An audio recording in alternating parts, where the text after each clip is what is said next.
Welcome to the first lecture in your public speaking course. This is entitled Speaking 101.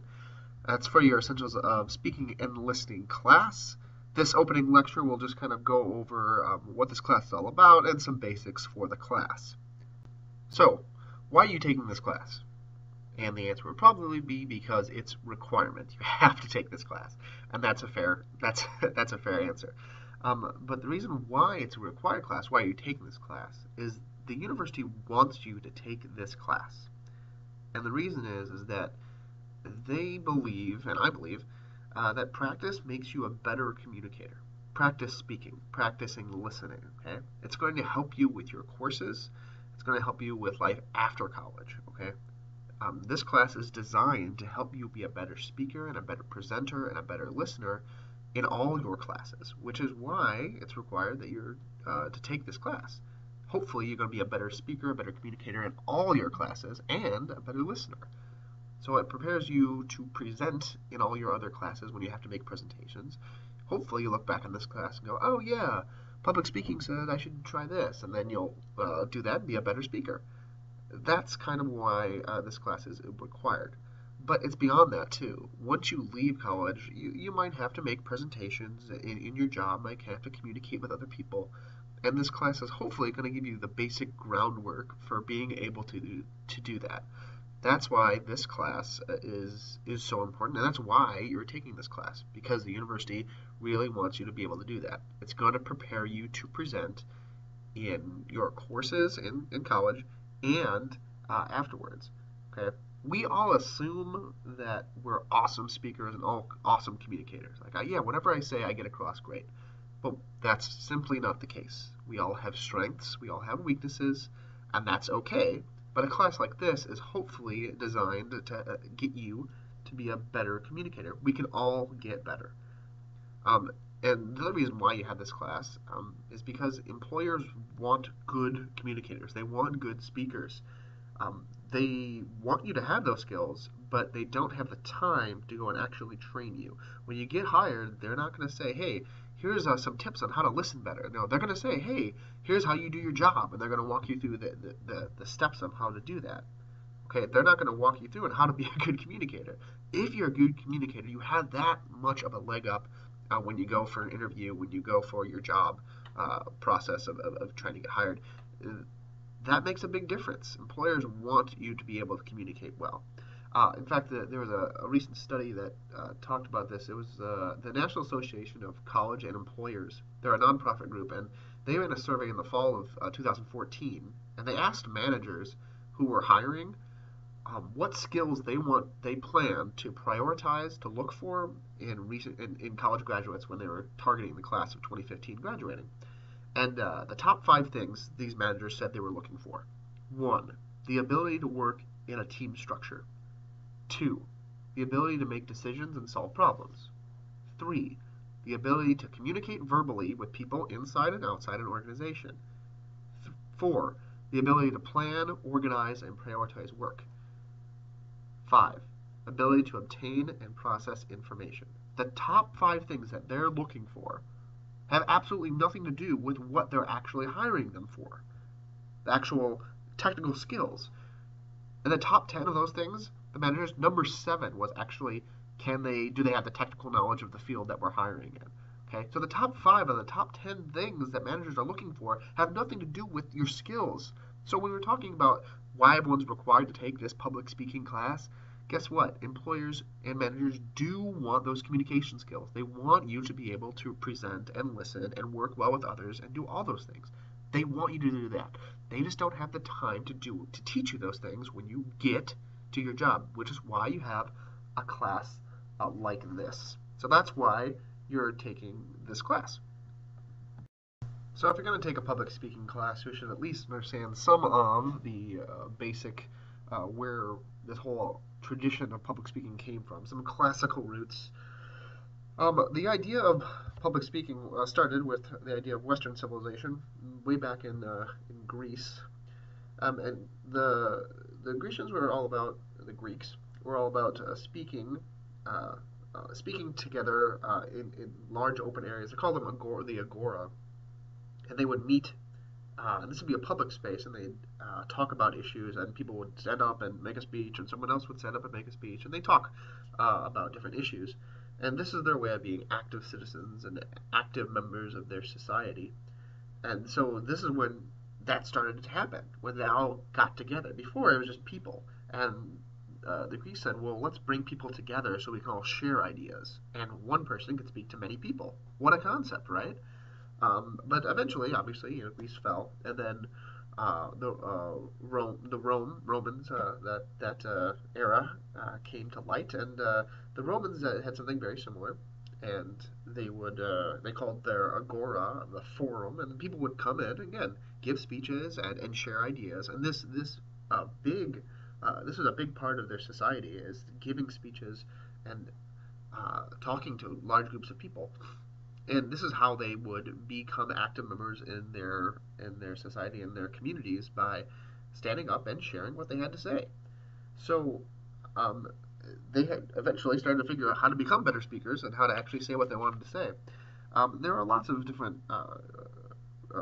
ancient philosophers from ancient Greece or Romans, and there's one Roman in particular, Cicero. You may have heard the name or remember it might ring a bell. Cicero had what he called the five canons of rhetoric. Rhetoric, well, that's a fancy word. Um, Basically, it's public speaking. So public speaking is also can also be referred to as oratory, speaking out loud, or orally, oratory, and rhetoric is like how do we go about doing that very well. So public speaking. So and canons means kind of like the important aspects of it. So Cicero is talking about what are the five ways in which you can create good speech, right? Five ways. So he has five. You see them on the screen here: invention, arrangement, style, memory, and delivery. Invention deals with how do you figure out what the audience is going to be interested in. Now, so think about what are you going to be talking about? How can you make it interesting for the audience, and how can you relate it to them? And it's called invention because it's the idea of inventing an idea. How do you invent an idea to speak? And it's not inventing, but it's a rough translation from Cicero. And so, what are you going to be talking about? So when you think about invention, think about topic. What is the topic? What are you going to talk about? Second is the idea of arrangement, and you need to organize your speech in a way that makes sense. So you have your ideas. Okay, I have a topic. What am I going to say? How can I make it come across to the audience so it makes sense? Arranging your ideas often is referred to like outlining. Nowadays, when you write a paper or put together a speech, you outline your ideas to make sure that they make sense for the audience. So invention, or then you have a topic. You arrange your ideas.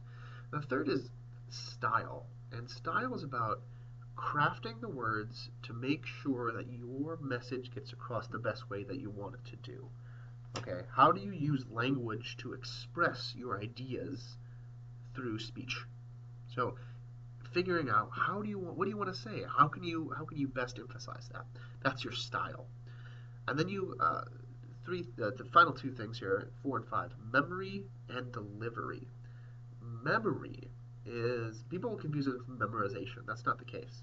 Though oftentimes the people in ancient Greece and Rome would speak for long periods of time in the agora and the forum. They would speak for just go on and on and on. But the idea is that memory deals with practicing your speech so you can speak on your topic intelligently with limited notes, because back then they didn't have paper or whatever they write down. They would just talk, and that's what this is about: being able to actually stand up and say things with limited notes.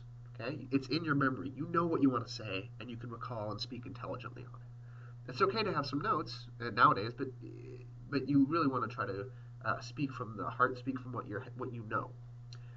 Finally, you have this idea of a delivery, and that's planning. How do you actually plan to stand up, and how do you use your voice to emphasize that? Pauses, raises in pitch and volume, and using your body. How do you use your verbal and nonverbal behavior to maximize your effectiveness as a public speaker? And that's what you're trying to do. So Cicero was talking about these 5 canons of rhetoric, and you have invention, arrangement, style, memory, and delivery, and those things will make how do you create a speech. You now adapt that concept to today in like a public speaking class. We're trying to teach you those basic concepts. So there's some kind of organization that we talk about. How do you go about creating a speech? You can look at the five canons of rhetoric from Cicero, but we kind of look at it a little bit differently and put a different spin on it because back then it was a little bit different, and now we kind of update it. You do want to take a look at your topic and your purpose of your speech. What are you trying to do, and what are you talking about? So you would never just, hey, I'm going to speak on something, but I have no idea why I'm speaking on it. No, you have an idea. I'm going to be speaking on this issue, and here's my purpose. I'm going to inform you about something, or I'm going to persuade you about this, or some other purposes, and we'll talk about that in another lecture. But you have to figure out what you're going to talk about and why, and kind of blended into that is that who are you talking to? Who's your audience? Because that can change your preparation and how you go about your style and maybe even your topic. Because some topics you don't talk about with certain people and with your audiences. So your topic, your purpose, your audience, once you've gone through and figured all that out, you have to create a thesis. Now, many of you are familiar with the idea of a thesis from, say, like an English class, which you have to write a paper and have a clear thesis. What is a thesis? A thesis is what the speech is about. Okay? Exactly what the speech is about. The purpose of a speech may be about to inform you. Okay, that's the purpose on something, or to persuade you. But the thesis is very specific, and we'll give you more examples later as we go along. But the idea of a thesis is you create something that's very specific so the audience goes, I know exactly what you are trying to say for this speech. Okay?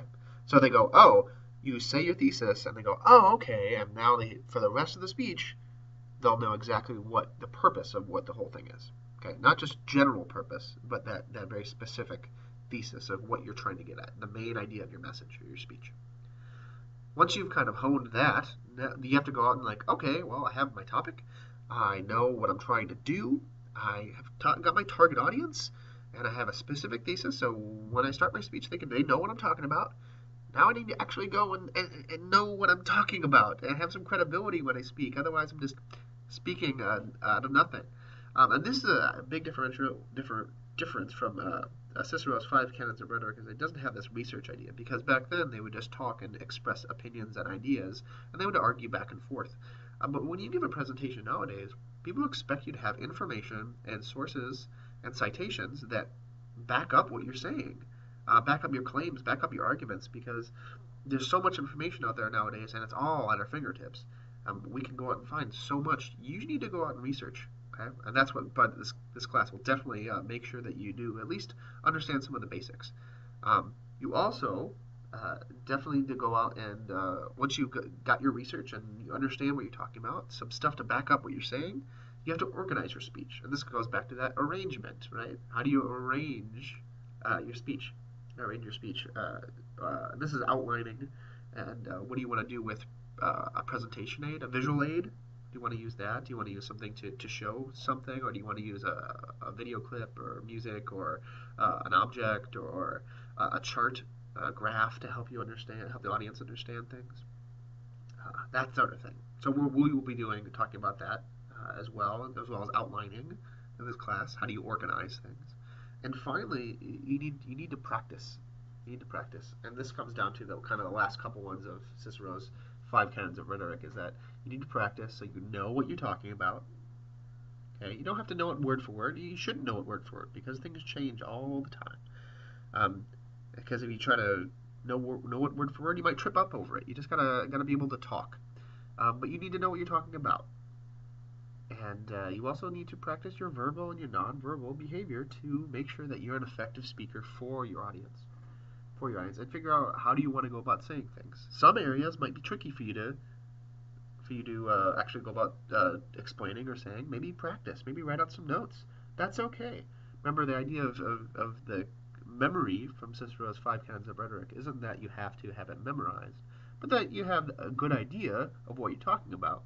And it's okay to have notes written down and for you to practice to make sure that you're the most effective speaker that you can be. So adapting the idea of Cicero's five canons of rhetoric to a class like this is that we're going to be working on creating speeches with getting a topic and purpose, figuring out who the heck your audience is, creating a good thesis so everyone knows exactly what you're talking about, researching, finding good information, good statistics and other things to back up what you're saying, and then how do you organize it well so the audience can follow, and then for you to practice and deliver speech well so you're an effective presenter. Okay, so we've talked about some of the basics of public speaking and the process of that, and we're going to get into so much more detail later. But public speaking and this class is about so much more than just creating a speech. It's about communication, and that's why we like to go over this basic communication model. And I drew you a little one here for you to take a look at. We have two people talking, and if two people are talking, what does it look like? A model of anything, a model of communication, will explain or help explain in a visual means how something works. So how do we communicate? This definitely translates to public speaking, but let's take a look at it here. Imagine that you are giving a speech. You are the sender of the message. So that's the person on the left. To get whatever you want to send, your message or whatever you're trying to say, to the receiver, the audience, okay, you have that message there. See it on the top? I'm giving my speech. I'm giving the words, okay? But whatever that idea that I'm sending, okay, whatever that idea, I have to first conceive it in my head. Okay? Now, this basic idea of that words really have no meaning. If someone had never uttered a single word of English, and I said computer, they would have no idea what that means. Okay? The idea in our heads has to be translated in some way into words, or ways that we can explain it. That's this idea of encoding. Okay, we also have these things encoded in our heads and put in our heads that help us see things, lenses, the way we were raised, the way we were brought up, our situation in life. Those things change some of our ideas and the way we see things because none of us see things the same way. Okay, so when we come up with an idea and we want to describe it to somebody and tell it, okay, we have this part in our head that encodes that idea. Okay, so the way you would describe a bunny rabbit and the way I would describe a bunny rabbit, very different. There will be probably similarities, but you and I would probably go about it a different way because we encode that idea of a bunny rabbit differently. Does that make sense?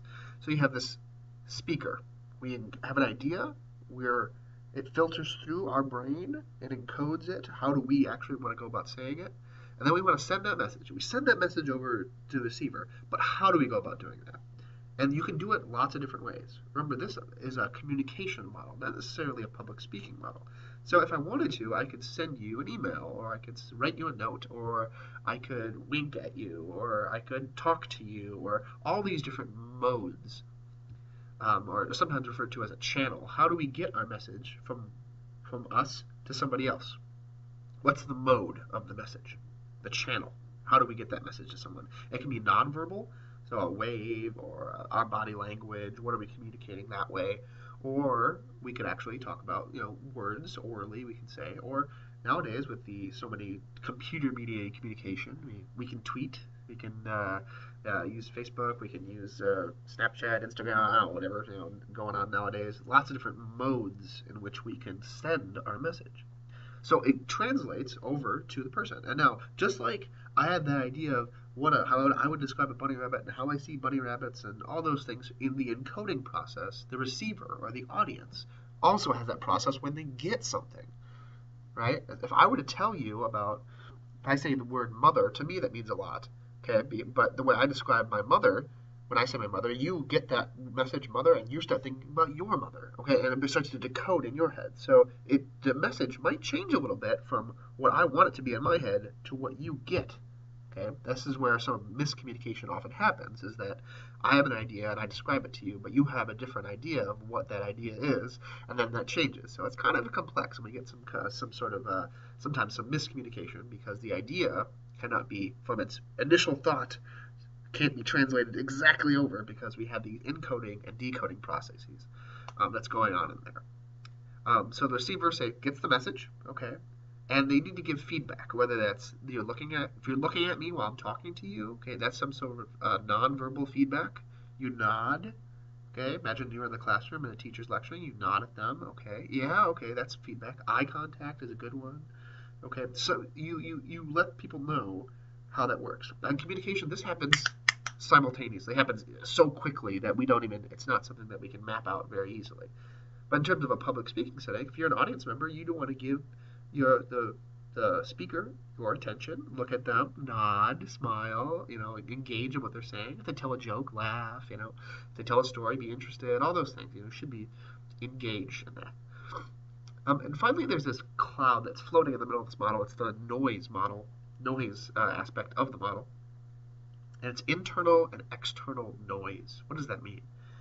Noise is things that prevent us from communicating effectively, whether we're the sender or the receiver, where we're speaking or communicating or listening, sender or receiver of a message. And the idea of external noise is easier to understand. So let's talk about that first. External noise is the idea of things that are outside of ourselves that impact us. So say there's actual sound noise. So we're sitting in a classroom and there are people running outside and shouting down the hallway. Yeah, that's an external noise that's going to affect us understanding what's going on. Okay, I try to listen. I'm trying to watch a movie and I have noisy neighbors. So that's going to impact the message. I can't get what's going on. So you have those external noises that you have to worry about. You also have to worry about internal noises, noises that happen inside. Think about inside yourself. Um, so things that, say you're thinking about something else. Oh, well, you're not going to be able to focus very much on what you're either communicating, whether you're sending or receiving the message. You're thinking about a test that you have tomorrow, and you're not really focusing on what's going on in the class. Oops, okay, you might not get the message that you need. Okay, if you're hungry, you haven't eaten. Oops, well, you might not be able to focus very well. There's that noise that's preventing you from communicating very well. Um, External, you go flopping back to external. It doesn't just have to be noise. It could be physical situations. Say you're in a room and you're cold. It's hard to listen when you're focusing on I'm cold. So anything that's distracting you, internal can be part of that decoding and encoding process. There's that thing. If you have bias, okay, you're biased about something, and you know that you have a particular opinion on something, and you may be biased about it. That could be preventing you from being an effective communicator, being open to different ideas. Okay, so this is how communication generally works. There are different variants on this model in every public speaking textbook in America, and every teacher is going to kind of communicate this differently. But this is the basic concept of communication, how it works. We have ideas, we send them via some sort of mode, and we get feedback from the audience, from the receiver, and there's generally things that are noise that try to prevent us from being effective senders or receivers. And we talk about this in public speaking because it is actually important um, that you be a good speaker and you try to focus on those things to help eliminate those noises, and so you encode things well for the audience and you choose the proper mode, a good message, and then as a receiver, as a listener, as an audience member, that you are, again, trying to eliminate noises, giving good feedback for the sender, for the speaker, and doing a good job of decoding the message and understanding everything to make sure that the speaker is being an effective speaker and you're being an effective communicator by giving them good feedback. So that's why we go over this basic communication model, because it's kind of important, okay? Because you need to be a good listener, not just a good speaker. This class is hopefully going to teach you a little bit how to be a better speaker, and definitely how to be a better listener. Because let's face it, if you're up there speaking, you're definitely going to be a better speaker if the audience is a good listener and the good listeners, and they're helping you be a better communicator. And it's all kind of, note that this model is a circle, message, mode, feedback, and goes back and forth and kind of keeps going. So being a good sender and receiver of messages and communication is a big part of public speaking, and that's why we kind of go over this in class. I really like going over that communication model because I want everyone to understand in a public speaking class, it's okay to be nervous. It's okay to have what we call a speech anxiety or communication anxiety. That's okay. What I like to say is, if you aren't nervous, you're probably not doing it right. It's okay. It's not a natural thing for us to get up in front of a group of people and speak to them. We communicate every day to a wide variety of different things, but it's very something that we're not used to is getting up in front of a group. And if you're nervous, that's absolutely okay. But you want to try to use your anxiety to work for you rather than against you. We can channel your nerves a little bit. We're going to walk through that here now. And I want you, this is kind of why I go over this, is the idea of being a speaker is only part of the issue. Being a listener is also a good part of it. You want to combine the two because you got to remember everybody is going to be a little bit nervous, okay? So when you're up there, everyone speaking, the audience is rooting for you. No one roots to see someone fail or mess up. No, you want to see someone give a good presentation. So when you're a listener, you want to try to help people feel at ease, okay? And as a speaker, you know that in a public speaking class that everybody's rooting for you, and it's okay. That doesn't stop the nerves, but maybe puts you at least at ease. Remember, we're all rooting for you. It's okay. So how do we go about making your nerves work? Everyone's got different levels of anxiety, and so whatever level you're at, whether you're absolutely deathly afraid of public speaking or you're a little nervous, but you can get up there and talk, and that's okay. But everyone's got different levels, and we can try to use that anxiety that you have to be a little bit better. Okay, so we're going to it's kind of a three-step process. You want to identify what makes you anxious. Why are you nervous? Why are you feeling antsy about this speech or public speaking in general and all those things? What's going on? Why do you feel that way? And then pinpoint, where does the nervousness start? Where do you start feeling anxious about things? Because that could change the way we try to go about fixing it and trying to helping it. And then you got to find ways to calm your nerves and not just get rid of them. You want to rechannel them because you can't just stop the flow of emotion. You're like, okay, how can I use that emotion to make me a better public speaker? So let's talk about all these: identifying, pinpointing, and finding ways to channel your nerves. Everybody feels anxious for different reasons, but the three most common reasons why people identify how they identify their anxiety are the three that you see here. Let's go over them. The lack of positive experience. This happens when you feel anxious because, well, I did a speech one time and I had a very bad, it flopped. And I get this a lot, and students say, oh, well, I didn't do very well because every time I give a speech is bad. Every time I give a speech is bad. Well, just because every time it's bad doesn't necessarily mean it's going to be a bad time this time. But that's where a lot of people feel because they go, oh, I'm so anxious, I'm so nervous because I didn't have a good experience that one time, so I'm not sure it's going to work out this time. So a lot of time it stems from this idea of you didn't have good positive experiences before. Oftentimes, number two is that you end up feeling, you feel different.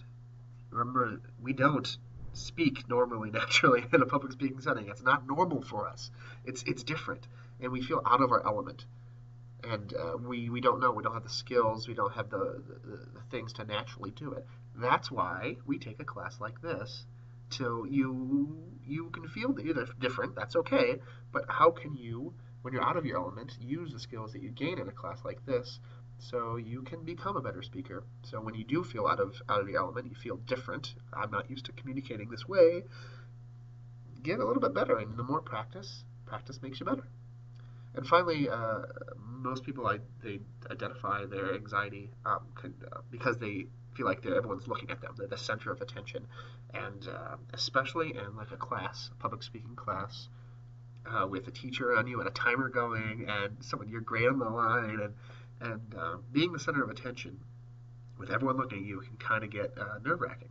So that's where these three things come into play. A lot of people identify these three things. Your reason for being anxious might be different, and that's okay. But these are the three main ones that people have identified over the years that they had a lack of a positive experience before. They feel out of their element in communicating because they're not used to speaking to large groups or using note cards or anything like that.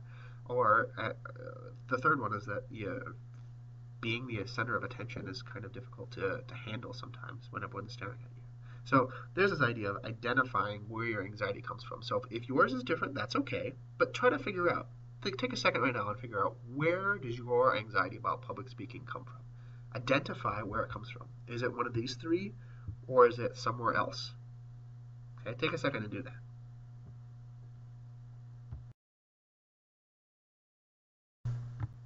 You may have figured out what you're anxious about, or you may not have, and that's okay. But now it's time to think about where the anxiety starts. Where does it pinpoint? Where can we pinpoint the onset? Where does it start? And there are kind of four areas in which the anxiety starts. Okay, anxiety can strike in a variety of different times, and there are kind of four main ones. Let's go over them. First is the idea of the pre-preparation anxiety. You enrolled in class. Oh dang, I have to give speeches. Oh no, I'm sitting here. You're listening to this lecture. You're like, oh dang, I have to give a speech. What am I gonna do? It can be like that class, or you find out you have to give a presentation at work, or you find out that you have to speak, and that's before you even start preparing the speech. You realize, oh dang, I have to speak, and you start getting nervous.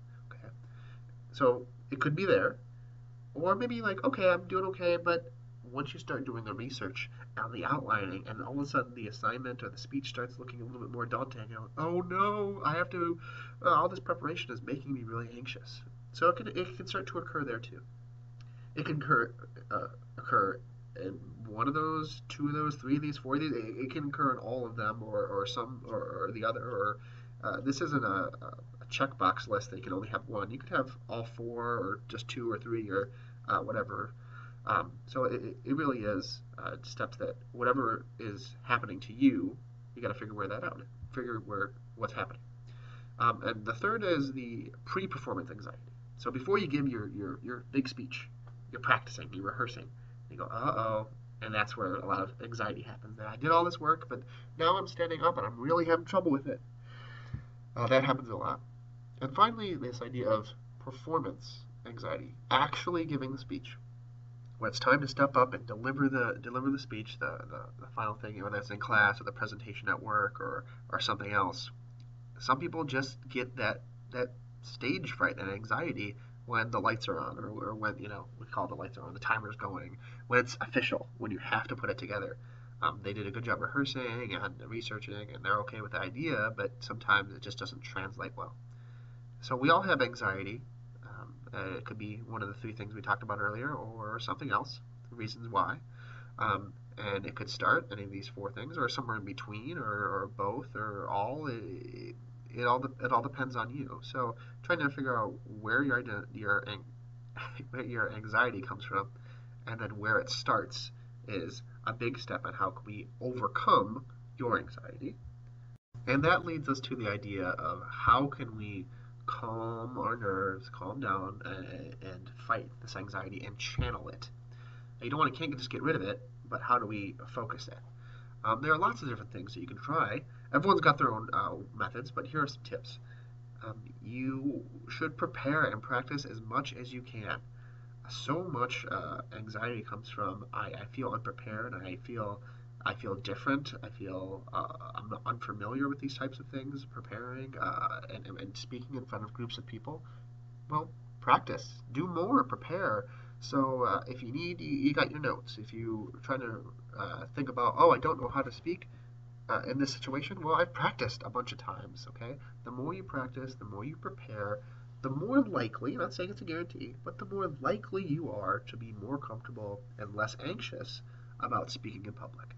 So the more times you practice speaking, the more times you practice a speech and prepare, the better you prepare for it, the more likely you're going to be a little bit more calm and be able to channel those nerves that you have into positive energy and be a better speaker. You can also do the idea of positive self-talk. If anyone's a athlete, likes to do a lot of physical work, the idea of positive self-talk is really good. Saying, I can do this. And I know a lot when people start a positive self-talk, they often feel cheesy. They look in the mirror and say, you can do this. You got this. But I'm sure we've all done that at some point. You talk to yourself like, listen, I can do this. I can do this. I'm great. And those things, studies show that those really calm you down and they boost your self-confidence. So positive self-talk can be a really good way of trying to calm your nerves, calm your anxiety, and channel them to be a better public speaker.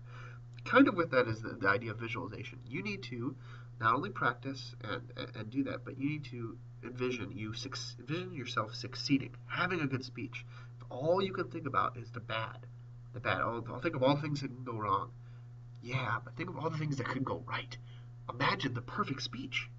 And that's going to give you the positive self-talk, not necessarily the verbal talk, the language that you're using, but the visual in your head, and that's going to make you more positive, calm you down a little bit. Okay, and these are all things that may work for some people, may work better for others, and may not work for you, but you got to give it a try. You got to give it a try.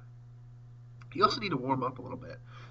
Your body and your voice for public speaking, they're tools, just like a trumpet or your muscles if you're a basketball player. You got to warm up. You got to stretch. So before you speak, you do need to warm up your voice and your body a little bit. Wake up. Get your voice going. Get your body moving before you speak because if you're stiff or you're unsure, you got a frog in your throat or something, you're not going to be the best speaker you can be. And warming up, kind of get the kinks out a little bit, shake it off, do all those things that will help you be a better speaker. Because if you got all those kinks still in there in your voice, in your body, you're going to feel very tense. You're going to feel very nervous and anxious. So warming up by stretching or doing some vocal warm-ups are good ways to get you to loosen up and relax. Also, people tend to stop breathing when they get nervous. They say, oh, they get tense. And before you know it, you stop breathing, and then you have to look back and go, oh, dang, I haven't breathed, and you pass out. Very rare cases in which people actually pass out from not breathing in public speaking. But when you breathe, oxygen gets to your lungs, gets to your body, it calms you down. We tend to take shorter breaths when we're nervous, or we take big long breaths at the end, but that deprives our body from oxygen, being able to calm our body down and get us to be able to perform at the peak of our game. So by not breathing, we actually make ourselves more tense and we can't relax. And it kind of winds us up. So remember to stop and breathe. And if you need to practice breathing, I know people say, why do I need to practice breathing? You'd be surprised. When you get nervous, sometimes you need to learn how to breathe when you speak because we all get excited about it. The sixth one on the list here is to use movement. It's okay to move. No one wants speakers standing there like a robot with their feet locked to the floor. So many people think, I have to give a speech and I can't move. Okay, there's a difference between not moving and moving effectively. You don't want to just wander around and gesture wildly. Okay, so there is caution to using movement, but you don't want to stand locked in place. You got to use your movement to your advantage. It's okay when you watch someone speak. You don't want them to be like a robot. You want them to gesture naturally. You want them to stand like they would normally stand. You want them to maybe move around a little bit. Okay, engage you with their movement and with their hands and with their arms and that sort of thing. You want movement. Okay, we want to see someone naturally speak to us. And you have to think, how would you be naturally speaking in a normal situation if you weren't speaking to a large group of people? Think about that. Use your movement to kind of realize that whenever that anxiety comes for a lot of people about, I feel different, I feel in a different situation, I'm not used to speaking in public. Well, don't stop thinking that you have to gesture a specific way or stand a specific way. Just stand up there and talk to us, okay? And use your movement naturally the way you would use it, okay? To kind of set yourself at ease. And then I always put this at the end. Everyone's got different things. A common one people like to do is listen to music to calm down or pump themselves up. That's okay too.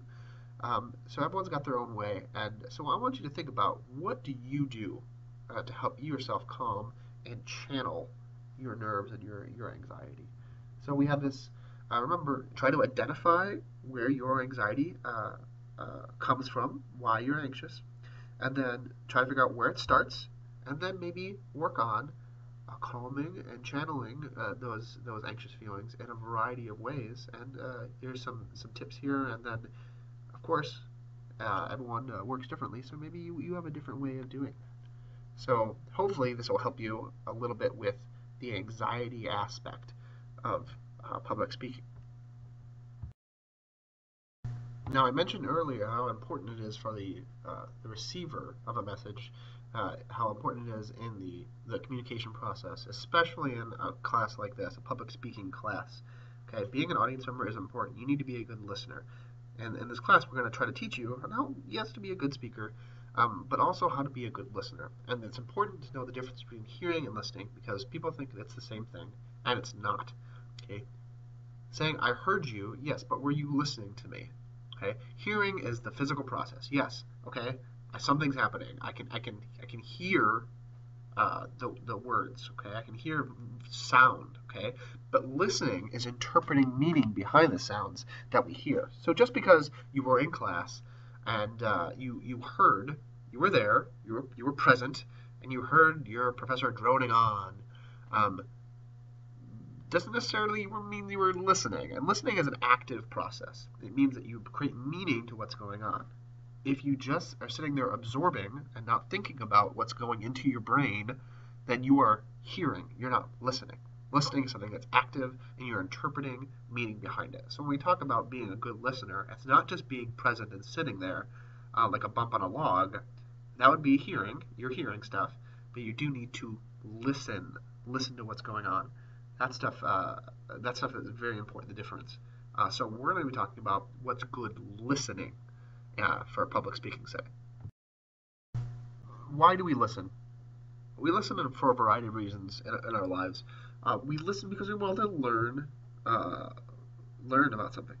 Okay, we listen to the news to learn about something. We listen to a cool TED talk to learn about something. We listen to our friends to know about their day. Okay, we listen because we want to learn something about something. Okay, we also listen because to be a responsible member of a democratic society, and that's true. It sounds cheesy, but it's true. We listen to know more about what's going on in the world. Okay, to be disconnected from the world is something that it's actually kind of not natural for human beings. We want to know what's going on in our community, on our campus, in our country, and the world. We want to know what's going on. And to be a responsible member of our society, to actually know what the heck's going on, you do have to listen. You have to know what's going on. That takes some practice, because sometimes it's not something that people are good at. But sometimes you gotta listen to know what's going on in your world.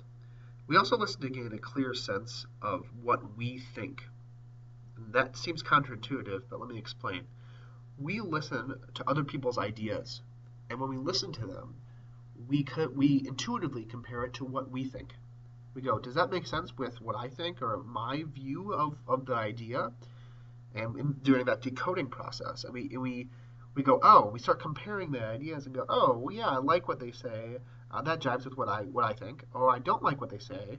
It doesn't work with what I think, but why? And then we start doing this internal critical thinking, and we gain a clear sense of what we think, which is why the idea of more experience in terms of speaking and listening, and more experience in general, traveling, doing all these things, gaining a broader sense actually makes us more rich human beings um, overall. So we do gain a better sense of who we are and what we think by having more experiences and listening to other people, what other people have to say. It also helps us sustain interpersonal relationships. Listening to your friends and listening to your significant others. Sometimes we listen just to be a good friend or to be a good boyfriend, girlfriend, that sort of thing. We listen to maintain relationships because sometimes, even though you don't want to, you know, yeah, your friend needs a ear, and you go, okay, I'm listening. Tell me, and we listen for that reason too. We also listen to become better speakers, and this is kind of what this class, all these things are important for this class, but for this one it's definitely important. We listen to say what we like and what we dislike about other speakers and incorporate that into our public speaking. Some people, you'll go, oh, I really like the way that they use inflection in their voice, or I really like. Yes, listening is important, but there are barriers to effective listening. Those noise, external, internal, those decoding processes. So let's talk about a couple of barriers to effective listening. You're sitting in an audience, listening to a speech, and there are lots of ways in which you are not going to be a good, effective audience member and a good listener. The first one is the idea of overconfidence.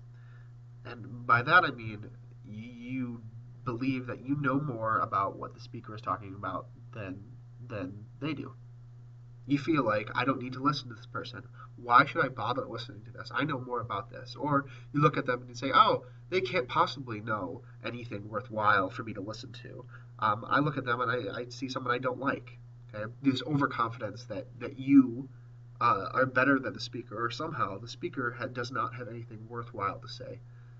That clearly, well, you're not going to listen effectively. You're not going to gain anything from a speaker if you believe that you are somehow better than them or they're not worthy of your time.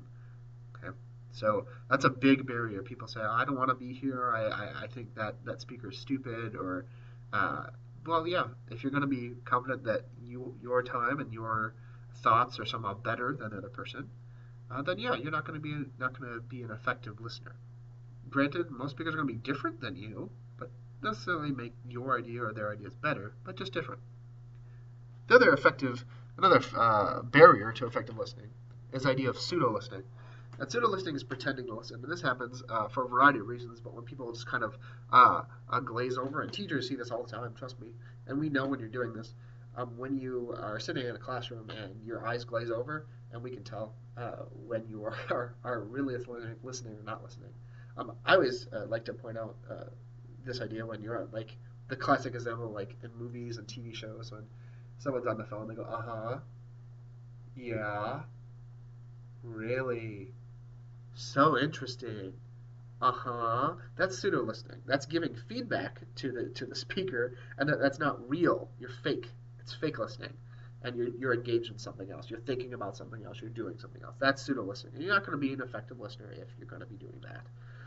Another way is a barrier is selective listening. This is listening to a speaker and only picking out parts of things that you agree with or disagree with, and go, oh yeah, I really like that, or oh, I really don't like that, or but ignoring the rest of the message. Okay, you can't be an effective listener if you only focus on certain aspects. You have to listen to the entire thing. Defensive listening is uh, kind of an offshoot of selective listening. It's a barrier because if you hear something you don't like, or you don't like the topic in general, or you don't like the speaker for whatever reason, you're going to be defensive and you're going to shut down, and you're not going to be open-minded and listening to speakers and what they have to say. So you're going to get defensive and go, I don't like that, and just not. You're going to miss the rest of the message. And maybe they had something to say that was beyond that. Uh, and then there's all ooh shiny, short attention span. Maybe you just get bored. Just get bored. And then there's the idea of noise.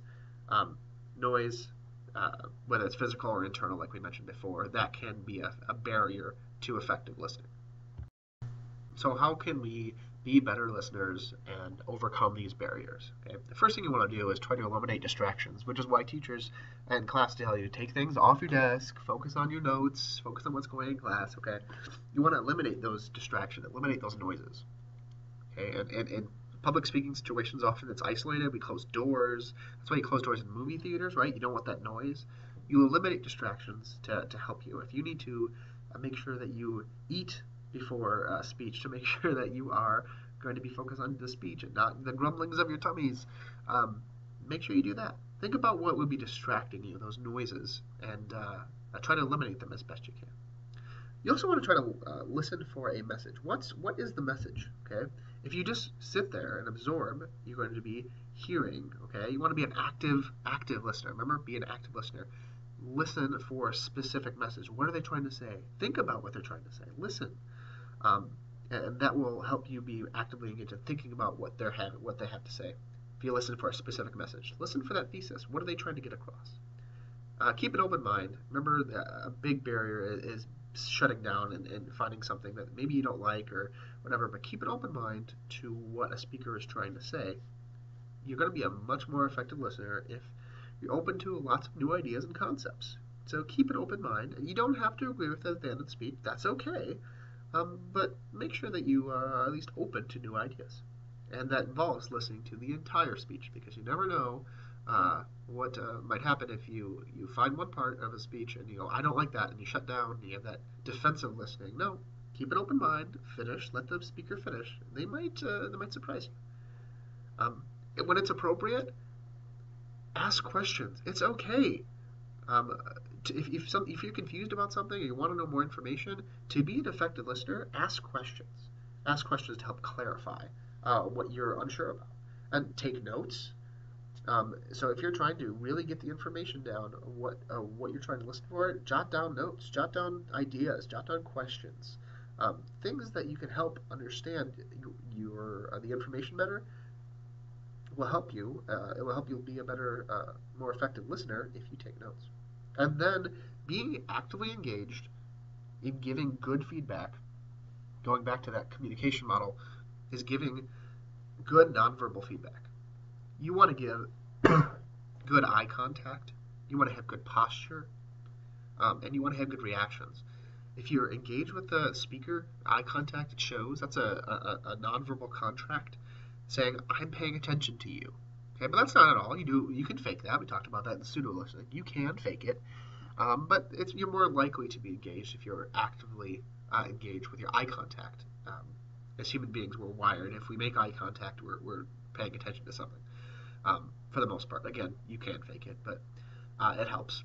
And then posture. If you're in a position where you're more likely to be sleeping, relaxed, slouched, okay, you're more likely to nod off. You're more likely to stop being an active listener. So maybe have a little bit more formal posture. You don't have to be sitting straight up, but don't take a nap while you're trying to listen.